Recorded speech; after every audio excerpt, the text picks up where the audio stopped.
Come join us as we go and explore the Iona ship, part of the P&O fleet. If you enjoy our video, please give us a like and subscribe and follow us on Facebook too. Harry, look! This is our first ever P&O cruise and cold weather cruise, so we're excited to explore the ship and share with you our views on the facilities, the entertainment, the food and the ports. Leah, what do you think of our room? Great! And where are you going to sleep tonight? I'm sleeping on the bunk You having top bunk? every day.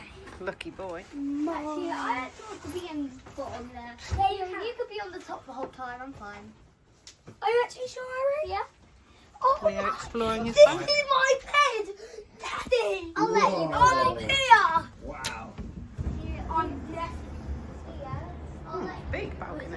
I've been on it most of all the This time. room was really near the lift and stairs, and Been there. I was a bit worried it'd be noisy, but we actually didn't hear anything at all. It had good space for the four of us. We liked the balcony.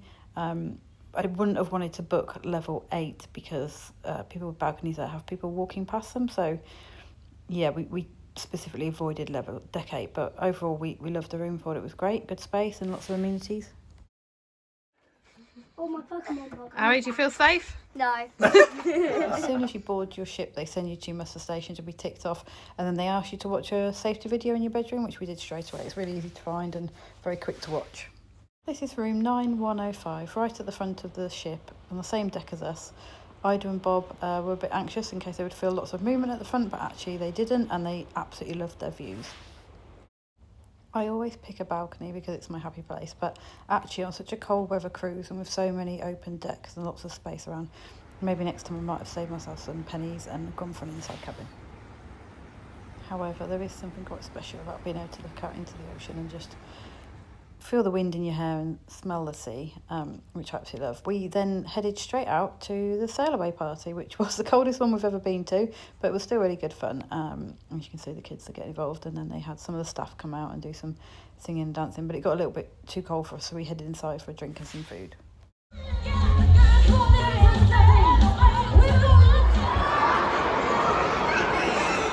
The Sky Dome has loads of uses. During the day they have lots of activities to get involved in. There's obviously the swimming. You can sit down and have a drink, taste 360 you can eat at. In the evening they tend to shut the swimming pool away so that they can do some shows above it and have the aerialists and lots of different activities in the evening in there, but not swimming. In here there is a bar. You can quite often get table service. You can walk up as well. That's Sundays, the ice cream parlour. This is a little stage where they do some activities on it, and up above you can see lots of different seating areas as well, so it's quite easy to get seating on the upper levels. It's a little bit harder to get seating around the pool generally unless you get there early, especially if it's for a show. You don't need to take any towels on your trip. There's towels in your room for in-room use, and then you can get towels for the pool next to the pool and pop them back in the towel bin when you're finished. This was a half-term cruise, so there was loads and loads of activities for the kids, both in the kids club and outside of the kids club. Our children loved the disco, and we found that the clubhouse was a really great place to go in the evening where we could have a drink and a dance and the kids could join in too.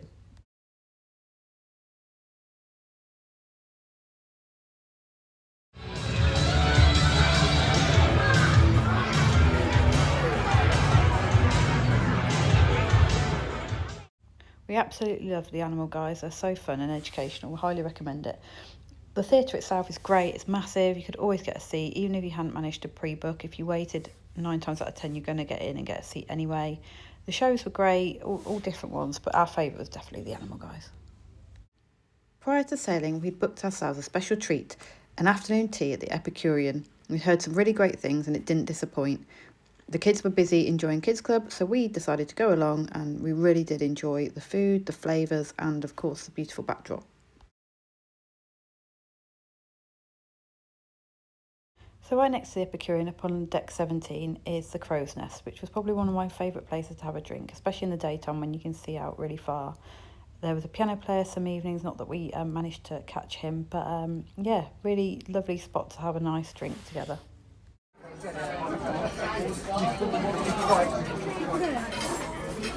Oh, this is nice. That yummy, Harry? Yeah. Of an evening, we like to eat in the main dining room, or the MDR. There were 4 of these on the ship, and we like to try each of them. Our favourite ended up being the Pearl, which is the biggest of the 4.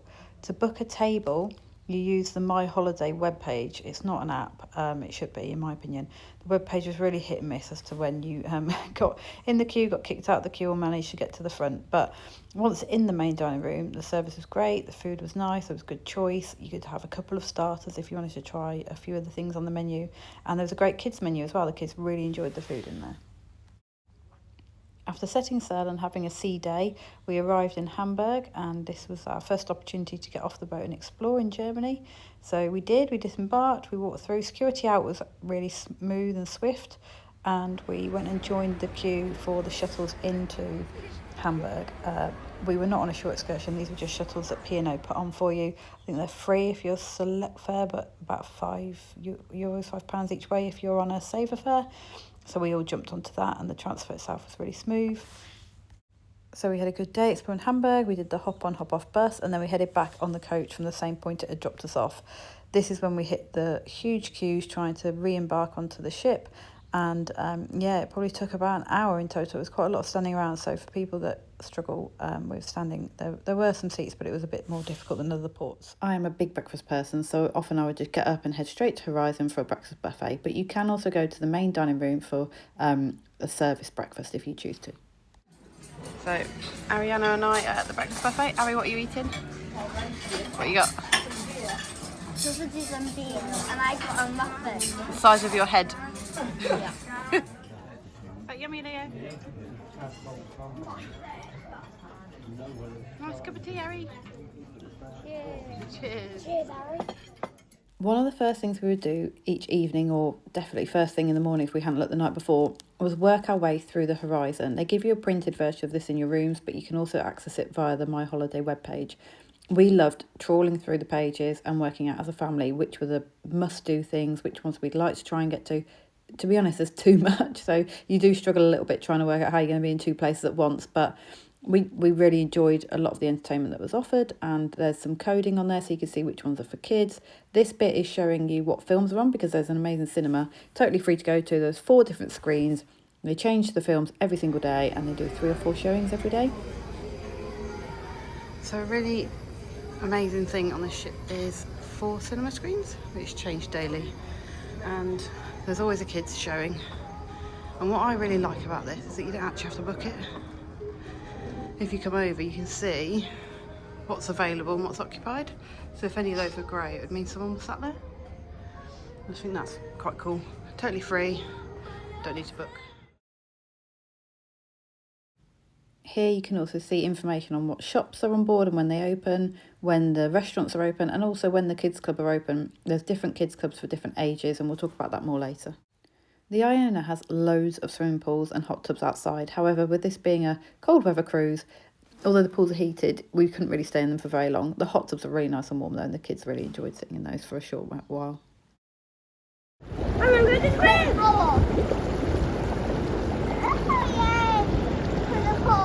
The kids love picking an ice cream from Sundays on most days, and we also did manage to get to Ripples at one point, although we didn't do the amazing afternoon tea that people have talked about. So to register your children for the Kids Club, you need to do it on the My Holiday webpage before you go. You could put all their information in and who can collect them, etc. But you also need to scroll down and accept the T's and C's or it won't work. The Kids Club is totally free. However, if you book your children in and don't turn up, then you do get a charge, which I think is a good idea to make sure it doesn't get overbooked by people that then don't use it. You don't have to turn up at the start of each session. There's 3 sessions each day when you're on a sea day, but there's 2 when you're in port. We didn't go in the first early morning slot, but we did go to the 2 to 4:45 and the 6 to 10:45 on a couple of different days and evenings, depending on what we were up to and if the kids wanted to go and do the activity that was happening in the Kids Club. Deck 18, the sun deck. Irony is there's no sun today, but never mind. Still going to enjoy the facilities. There's a bit of chess here to have a go at. Is it girls versus boys?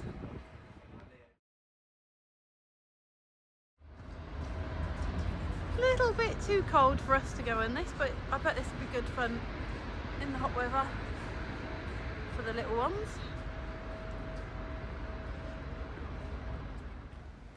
We also went to check out some of the top deck activities that are available.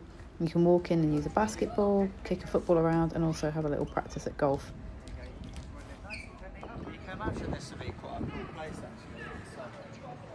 During the day, there were often some just for fun activities ran by the entertainment staff. This one, the kids had 60 seconds to run and move as fast as they could, and they had pedometers on their wrists and their ankles, and they had to see how many steps they could get to see Now who was you've the just winner. had some lunch from the Taste 360, which is over by the pool, over there in the corner. We found Taste 360 to be a big hit with the kids. They loved the pizza, chicken nuggets and the burgers from there. Also, to have Sundays on the same location as the pool deck was great. Lots of choice, and the kids really enjoyed the Kinder Bueno flavour. On the second sea day, there was the celebration night. So this was our one formal night on the cruise and an excuse to get dressed up. So you see little Leo in his tux there. We went to the main show that evening, which was a magician, a comedic magician, and he was really funny. Highly recommend.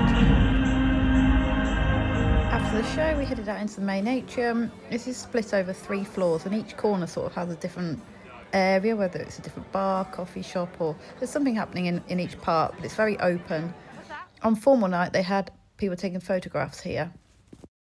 I'm actually quite glad we didn't get the photo package on this cruise. We normally do, but we didn't really see many opportunities to have your photo taken, and on formal night, the queues were massive. Before sailing, we'd already booked for Chef's Table for celebration night because we heard it sells out, and it did.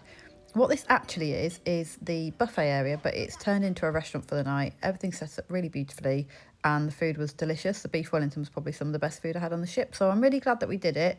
I don't know if I would do it again next time because we've done it now.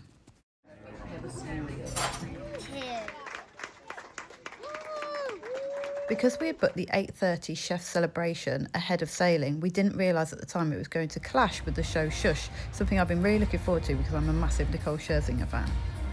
Shush actually happens over 3 hours, so it was okay, we didn't miss all of it, and it's quite sporadic. You don't quite know when the songs are going to happen or when the dance is going to happen, but the kids didn't mind, the lights were great, and everyone was having a good time because it was formal night.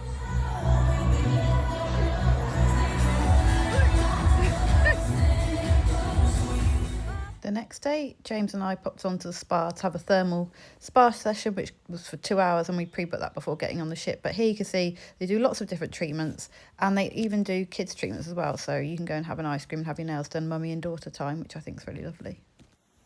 The spa area is quite small, so with a thermal pass that lasts 2 hours, they only let in about 20 people max. There's a sauna, there's a steamer, there's a salt room, there's some hot beds, and then the bubble pool that you can see in front of you. It is really relaxing. It is nice to take a little bit of time out.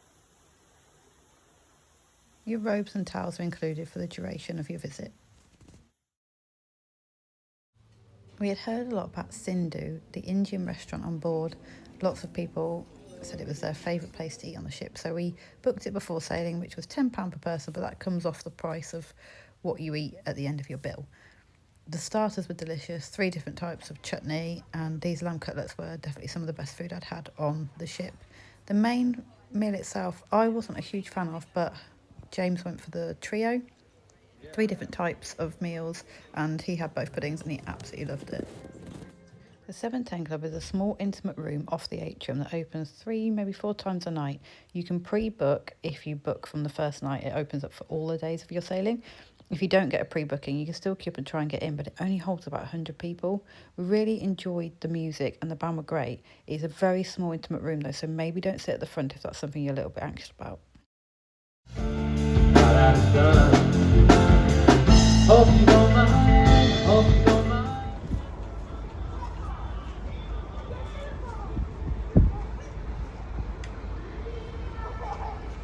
Before sailing and during the sail itself, we were part of some Facebook groups, some specifically for this sailing and some for the cruise ship itself, the Iona.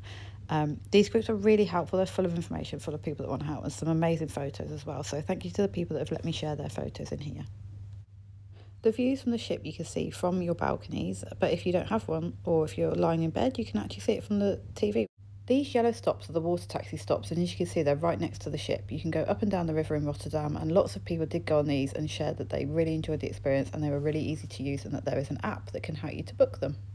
With 2 days in Rotterdam, we decided on the first day to head into Amsterdam. There is a metro, which is 3 minutes walk from the ship if you turn left, and you jump on that to get to Rotterdam Central, and then you go from Rotterdam Central to Amsterdam Central. The trains are really easy to use. This app is one that you can use to pre-book in advance, so you can buy it from the machine in the station, which is what we did. children, I think, were €250 for the whole day. But for us adults, I think it came to €190 to get there and back. But there were 4 adults, so really good journey, really easy to do. Top tip: take a picture of the station that you're trying to get back to later, so you don't forget. And yeah, it's a really good day out. Daddy, can you go on the top?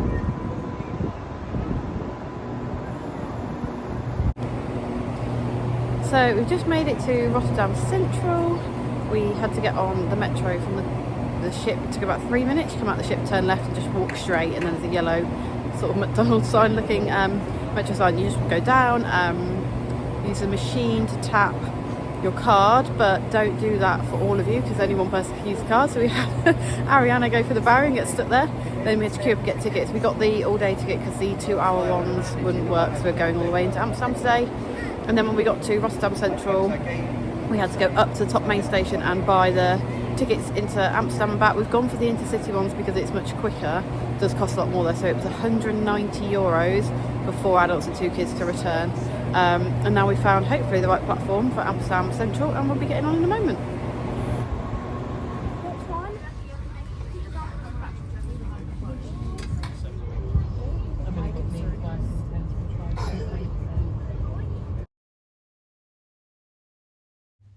I've never managed to get to Amsterdam before, so we're really excited to explore. The city is vibrant, it's full of colour, it's full of bikes and people and boats, and there's always something happening, but it felt really safe. It was really easy to navigate. We loved walking through the streets and looking around. Nana and Bob took the river cruise, which they really enjoyed. We did a bus tour. It was just a really lovely day out, and we stopped off for some food. There's so much choice in food.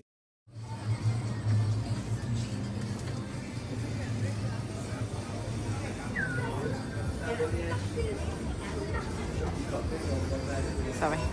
Thank you. These bag of sweets actually turned out to be brilliant because every time we were in a queue or waiting for something, the kids could just fill themselves up on sugar. Also, we saw the duck shop, which, if you have seen, there's a trend at the moment on cruise ships for people to bring ducks of all different types with them and to hide them all over the ships. That was exciting. Also, seeing these bikes where you have buckets on the front where the children can sit. The kids were in awe of that. I wish we'd had a little bit more time to hire one actually, but you saw lots of families taking their children around like that. And I absolutely love this symbol. To travel is to live. I agree. I was slightly anxious in taking the children to Anne Frank's house, but it was something that I really wanted to do. I thought it would be important for us all as a family to visit. You have to book your tickets in advance. They don't sell any on the door, and it does sell out. So we booked them as soon as they came online, about 6 weeks before. We found the house really easily. The queue was really quick. You have a QR code and you pop inside and they give you a headset to listen to everything. And actually they have a children's version which is more sensitive for what they are listening to. And all of us really enjoyed the visit, even though it is incredibly heartbreaking. We absolutely love a hop-on, hop-off, ho-ho bus, and we tend to book them everywhere we visit. So we did one in Hamburg, but we also did one in Amsterdam. Was quite expensive, and it can only go around the outside of Amsterdam. It doesn't really go through the middle. It's like a big circle on the outside, but it goes from just outside the train station. So it's worth doing in my opinion, but I also think you get a lot more walking through the streets if you're able, and also taking some of the river cruises too.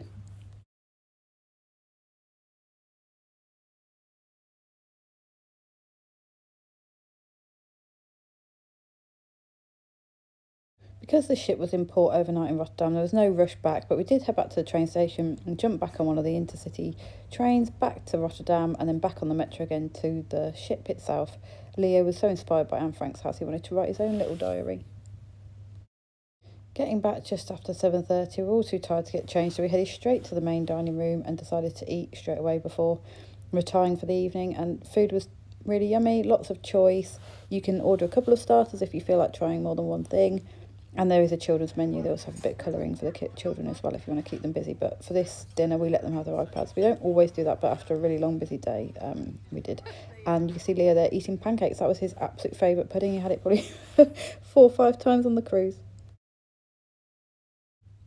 I'm a massive planner, and it's absolutely baffling to me that there were things on the cruise ship that I'd never even heard of when I got on there and just found them by chance. So an example being in the glass house, they do these trios of wines. You can do white wine, sparkling wine, red wine. You get to try all different ones, and then obviously you can pick a favourite and have a bigger glass if you want to. But this was really cheap. I think it was like £16 for the trying of the 3, when, as we're not on a drinks package, you know, buying drinks as you go, it does add up, but We don't really drink enough to have a drinks package, to be honest. So this was just a brilliant way of trying all different ones and finding a new favourite.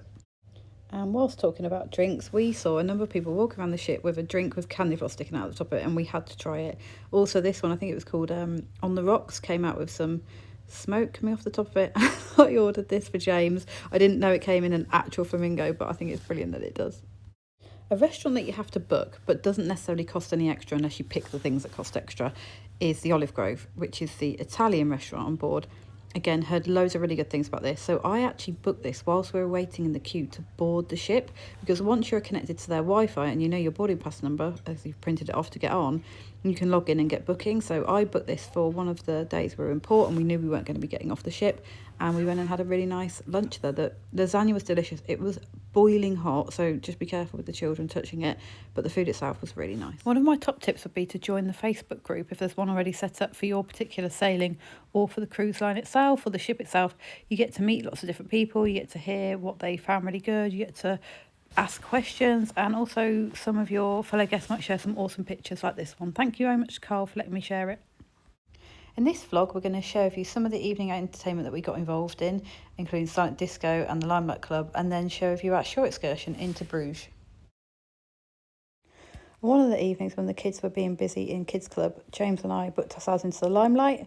This was to watch Kevin Sims, who is current lead singer of Wet Wet Wet, winner of The Voice UK, and also was a singer in Liberty X, which was a band that we loved dancing to back in the day. So yeah, I didn't really know what to expect, but it was actually fabulous. There was a Q&A session, there was a 3-course meal, and we absolutely loved the night.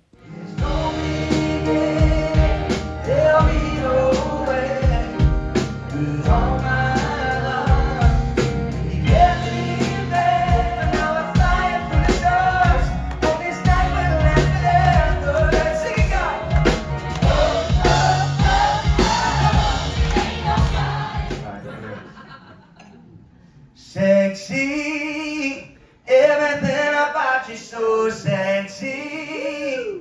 You don't even know what you got. Top tip for the Limelight Club, I would suggest getting there as soon as the doors are open, or just before actually, because I think the tables are sort of first come first serve, and if you get there earlier you can be near the front and avoid the columns. We were sat near a column, we could see pretty much everything, we could definitely hear everything, but yeah, I probably would next time go back and just try and get a front row seat.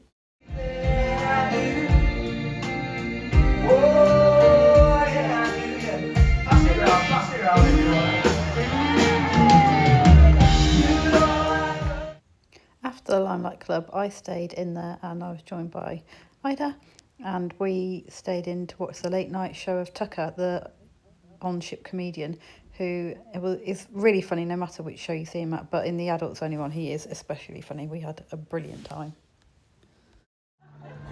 She said, have you got a fetish? I said, I don't eat any Greek cheese. An early start and breakfast in the room for us so that we could get out on our shore excursion, the only one we booked directly through P&O. So just getting off the ship, it's Zeebrugge, loads of buses, we're trying to find bus number 8 for Game of the Goose. There it is, I can see it. And we also import gas from Norway via a pipeline. Morning Harry, what are we going to do today? We're playing the Game of the Goose. And what port are we in? Zeebrugge. Zeebrugge, that's right, in Belgium. If you book your shore excursions in advance, you can save yourself some money, especially if you're booking them directly through P&O. There was quite a walk from where the buses drop you off into the centre, because the centre is pedestrianised, probably about a 10-minute walk, but we were doing it as part of the excursion, so there was lots of stops along the way. We got to play a few games and make a wish in the well and have a look round as the lady tour guide took us around and explained what some of the different buildings were and some of the history of the town. We had thought the excursion would be a little bit more like an escape room where you run around the town and find clues and solve puzzles. It wasn't really that. It was more the lady tour guide showing us around and stopping at certain points where the kids would roll the dice or play with a catapult or do other little bits and bobs. Yeah, I don't think I'd book that one again. I would probably just go and explore ourselves next time.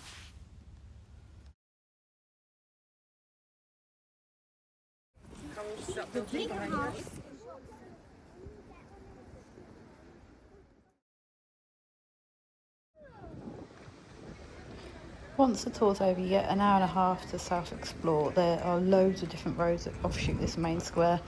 Lots of places to eat, lots of shops to look in. We found some beautiful churches, just had a really good time. Bought some Belgian chocolates, and Leo was really excited to find his Mr. Beast chocolate. He's been looking all over the UK for that, so to find it in Bruges was quite funny. And yeah, we just really enjoyed exploring it. It's a place I'd love to come back to and have more time in, definitely.